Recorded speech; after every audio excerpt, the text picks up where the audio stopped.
Hi y'all, this is So Blessed. Welcome to the Blessed Place. How y'all doing? I am on my lunch break again. Today is Tuesday, March 17th, and I'm out getting some steps in.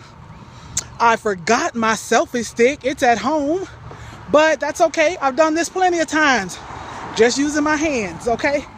So, during this unedited chat, we're going to talk about how to endear your man to you.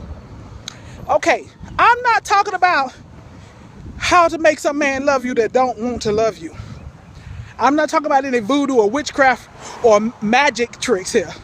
I'm talking about a man who already cares for you, loves you. Perhaps you all are good friends, but you want to move it forward to more than that, but you're afraid. Perhaps you're in a good, committed relationship, but you just feel like you want more from him. You know, you feel like he cares for you. Perhaps you even feel like he loves you, but you want more. You want to feel more desire from him towards you. You want to be adored. Now, ain't nothing wrong with that. I don't mean in a idolatrous type of way, but what woman does not want her man, the man that she loves, to adore her? Now, y'all too holy for that? Okay, I don't know about y'all, but I ain't too holy to be adored. No, like I said, I'm not talking about in an idolatrous kind of way, but what woman does not want to give her love to a man who reciprocates and adores her? So how do you get him to... I hope y'all can hear me over this wind. I don't know where that came from, but how do you get your man to be more endeared to you? I'm going to try to do, this is unedited. I hadn't scripted this or anything else. I'm going to try to see if I can do this off the top of my head. So it's in no particular order. Number one, again, in no particular order, you have to be able, to me, one of the biggest things though is, which is number one, to earn his trust. How do you earn a man's trust? There are several different ways, many which too long for this video, but you have to be able to keep his confidence. When a man tells you something and confides, okay, y'all forgive my angles and all of that, but a man tells you something and he shows you his heart, his vulnerabilities, share some private information with you. Ladies, we got to learn to keep our mouths shut. Do not share his business and his vulnerabilities and his secrets with your girlfriend, with mom and them, with your sisters, your best friends, etc. Keep your mouth shut. He finds out that you are sharing his deepest secrets, his innermost feelings, thoughts, vulnerabilities, then you lost him right there. He won't share much else with you. He'll share his surface stuff, but he won't go deep. So that's number one. You have to get him to trust you. Communication. You've got to get him to be able to open up and communicate with you. And how do you do that? Like I say, this video really goes much deeper than what I could get into right now. And I will revisit, especially if you ladies feel like you need more. But communication. You got to allow a man to be himself and communicate with you in his own way. What I mean by that is, okay, pastor. Y'all, everybody know my husband's a pastor, right? But my husband, he's gotten much better because I'm praying him through. But my husband does not mind a cuss word or two, especially if he's conveying to me what somebody else said. Now, he never cursed at me and he doesn't curse in normal conversation with me. But if he's telling me something that somebody said at work and he's just relaying to me a situation that happened, he's gonna telling me just how it is. If somebody said some MFers, he gonna tell me just how they said it. I don't know if I ever said the word MF, the real word, in my life. But my husband, he's gonna communicate it to me just how it's said. I'm not gonna critique him on that or scowl at that or throw in the Holy Ghost card or the pastor card and say, but you're supposed to be a pastor. You saying that? No. You got to let a man communicate to you how he wants to communicate. Some guys maybe speak rougher than other guys. Some guys may not pronounce their words exactly right. Some guys, like my husband, is not as articulate as, say, I am. But no shade.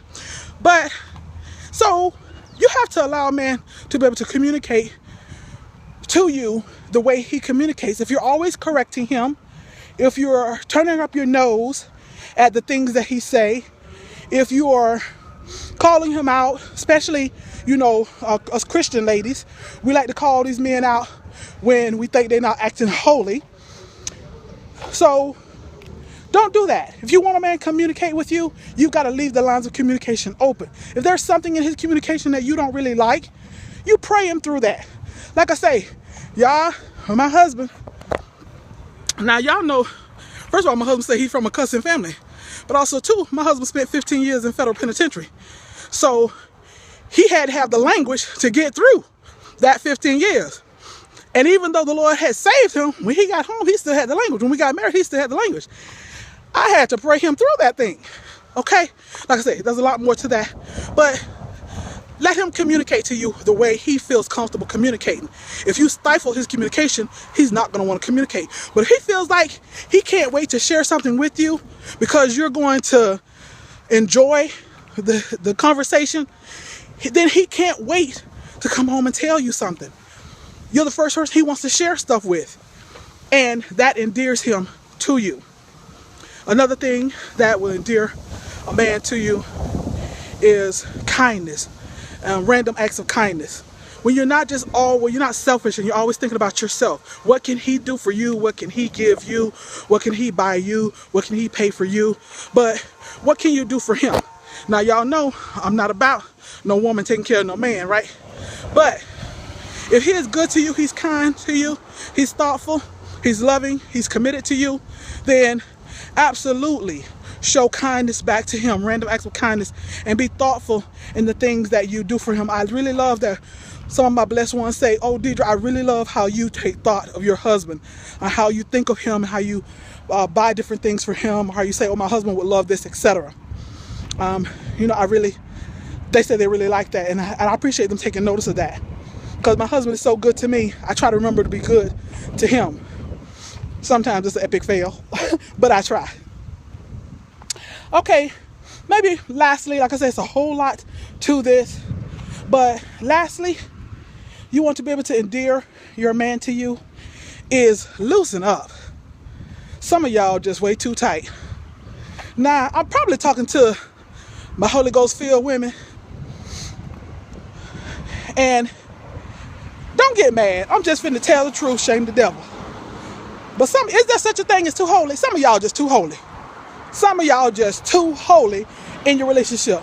Now, some of y'all might say there is no such thing as being too holy. Okay, maybe I should say too holier than thou in a relationship. There is. I truly believe. This is just my opinion. Ain't nothing that I'm saying law. So don't be offended. This is just my opinion. But some of y'all just too holier than thou in your relationship. Loosen up. Have fun. Play. Flirt with your husband. Laugh with your husband. Enjoy with your husband. Take a motorcycle ride with your husband. Go to the beach spontaneously with your husband. Hold hands with your husband.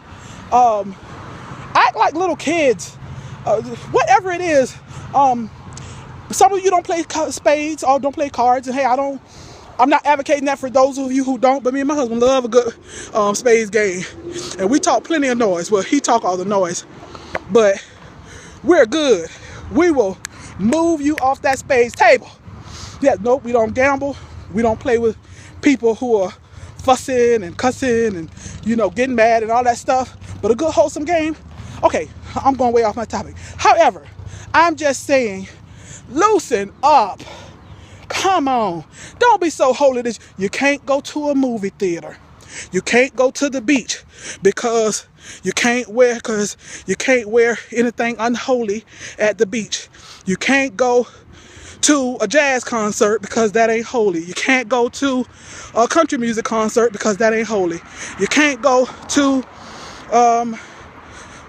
a restaurant, because that ain't holy. And God forbid you should sit in the seat of the ungodly. All right, y'all, let me get up. Let me get up out of here. Let me get up. Let me get off y'all toes. Okay. I don't even know if I can upload this now because I'm beyond 10 minutes. So I'm going to have to upload this from home. All right, you guys. That's how you endear your man to you. Loosen up. Accept his way of communicating. Have fun with your mate. And hold his trust. And stop. Close your mouth. Stop telling your friends and your best friend and your mom and them all your man's business. All right. Love y'all. Y'all be blessed. Okay, just in from work and walking with my mom, and I thought of one last thing I want to add to this upload. How to get a man to adore you. How to get away with murder. Now, I digress. How to get a man to adore you. Lastly, ladies, get a life. Okay, I know you already have a life. But what happens is a man comes along and shows interest in us or starts a relationship with us, and we seem to forget that we got a life. So ladies, a man will adore a woman who's about her business and who's about her life and who does not make him her entire life. And if you come across a man who does not want you to be about your life and wants you to just be only about his life, that's a whole nother video. Love y'all. Y'all be blessed.